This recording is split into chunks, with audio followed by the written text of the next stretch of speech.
Hello, the internet scales here with Mr. Kris Krug. What's up? How's it going, man? Beijing, Ha Wang Li. Where are you going? We're headed to Ditan Park in the Temple of Earth to check out the opening ceremonies of the 2008 Summer Games. The what? 2008 Summer Games, Ditan Park, Temple of Earth, man. Awesome. I think that's going to be my new line.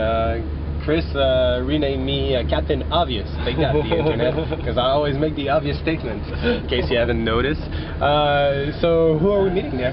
Yeah, so Beatrice and Andy are there, our friends from the UK.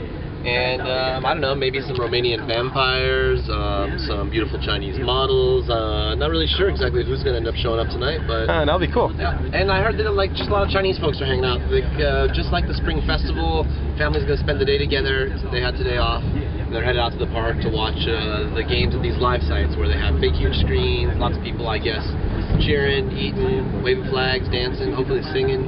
Very cool.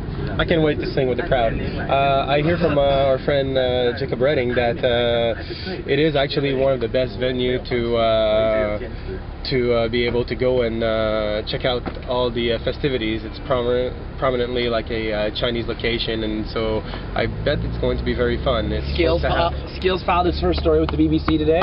Yeah, I had to file my bio, several pictures, and my first story, which is basically just an intro. We should really take it from the top. You should really explain the whole thing. So Chris and I have been doing the Krug and Scale show for like about 3 years now. Like, it's not really an official show. We just do it whenever the hell we want to. I promised everybody I was going to stop swearing. So 3 years minus the one day I was on strike.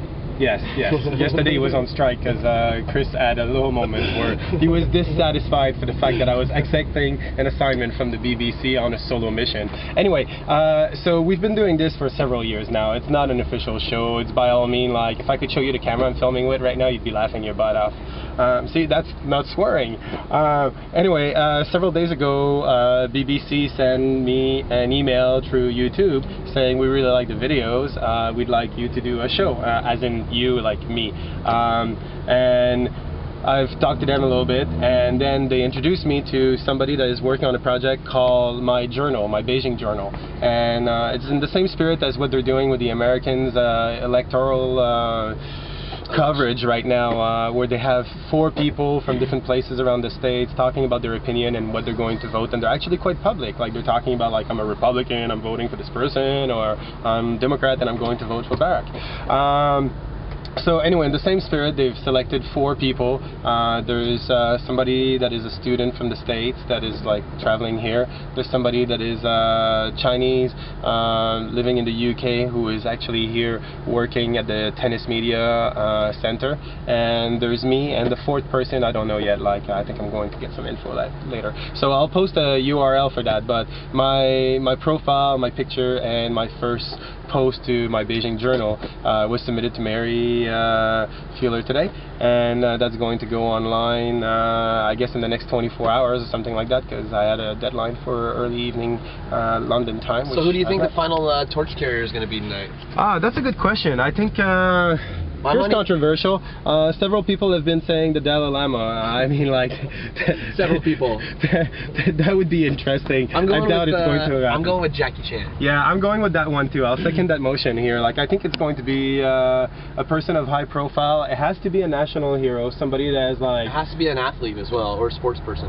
Well, and that makes sense. I mean, Jackie is like super martial art guy. Yao Ming, but I think he already ran the torch. He already ran the torch. He was walking out of the Forbidden City like I think 48 hours ago, and he was like tall, massive. Like, how tall is he, man? He's like 7'2". Wow. Yeah, big Chinese guy. Wow. Like, I mean, that's another thing too. Like, I mean, I've been living in China for a while, and like, it seems the rest of the world think that Chinese people are very short and small, but I wanted to talk about this too, actually. That's actually not true, man. Like, I'm 5'9", 3/4, almost 5'10", which make me like about average. Like, actually, like when I go to a concert in the last year, it makes me like shorter than average.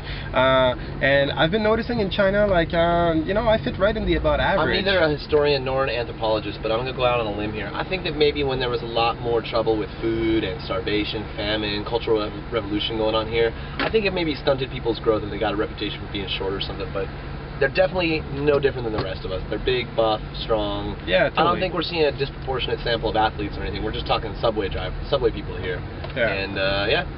It's quite interesting. So anyway, video always getting long, moving from topic to topic. Last comment? Looking forward to the opening ceremonies. Hi. Looking forward to the opening ceremonies. Should be a great party. I think we're going to go out afterwards and have a good time. We got our Canadian flag on hand. Hopefully we'll pull home a few medals this year. And still looking for those men's USA basketball tickets, so hook me up, internets.